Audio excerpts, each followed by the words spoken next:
Hello বন্ধুরা, আজকের ভিডিওতে আমি আপনাদেরকে দেখাবো স্টেট ব্যাংক অফ ইন্ডিয়ার কেওয়াইসি ফর্ম কিভাবে ফিল আপ করতে হয়। চলুন তাহলে আমরা দেখে আসি স্টেপ বাই স্টেপ প্রসেসটি। এবং ভিডিওটি যদি আপনারা নতুন হয়ে থাকেন, একটি লাইক ও সাবস্ক্রাইব করবেন। কিছু জানাবার থাকলে আপনারা কমেন্ট বক্সে আমাকে জানাতে পারেন। সবার প্রথমে আপনারা দেখতে পাচ্ছেন ফর্মের উপরে লেখা রয়েছে কেওয়াইসি ডিটেলস আপডেশন, এবং ডান সাইডে আপনারা যার নামে কেওয়াইসিটা ফিল আপ করা হচ্ছে ফর্মটি, তার কালার পাসপোর্ট সাইজের ছবি আপনারা এখানে বসিয়ে দেবেন। তারপর চলে আসবেন নিচে স্টেট ব্যাংক অফ ইন্ডিয়া, এখানে কিন্তু আপনার ব্যাংকের ব্রাঞ্চের যে নেমটি হবে সেটি কিন্তু আপনারা বসিয়ে দেবেন। তারপর 1 নম্বরে রয়েছে অ্যাকাউন্ট নম্বর, এবং তার পাশে কিন্তু আপনাদের প্যান কার্ড নাম্বারটি বসিয়ে দেবেন। তারপর 3 নম্বরে অকুপেশন আছে, এখানে কিন্তু আপনি কি জব না সার্ভিস করেন সেটি হবে, সেটি আপনি লিখে দেবেন।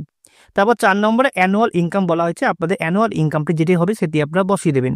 অ্যানুয়াল ইনকাম বার করবেন কি করে, মাসে যে টাকাটা পান আপনারা সেই টাকাটার সঙ্গে আপনারা 12 দিয়ে গুণ করলে যেটি বেরাবে সেটা কিন্তু আপনার অ্যানুয়াল ইনকাম।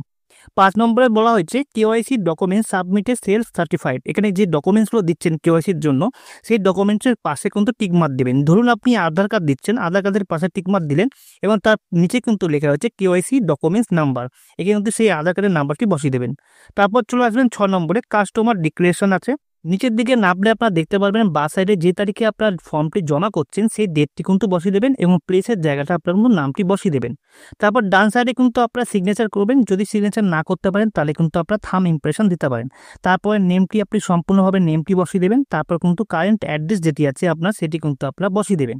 তারপর আপনাদের মোবাইল নাম্বারটি যেটি আধার কার্ডের সঙ্গে যুক্ত করা আছে সেই মোবাইল নাম্বারটি দেবেন, এবং ইমেল আইডি থাকলে দেবেন, না থাকলে নাও দিতে পারেন। তারপরের অংশটা কিন্তু ফর অফিস ইজ অনলি বলেছে, এখানে কিন্তু আপনাদের ফিল আপ করতে হবে না। এই ফর্মটি যখন আপনারা ব্যাংকে গিয়ে জমা করবেন তখন কিন্তু ব্যাংক ম্যানেজারে এই কাজটা করবে।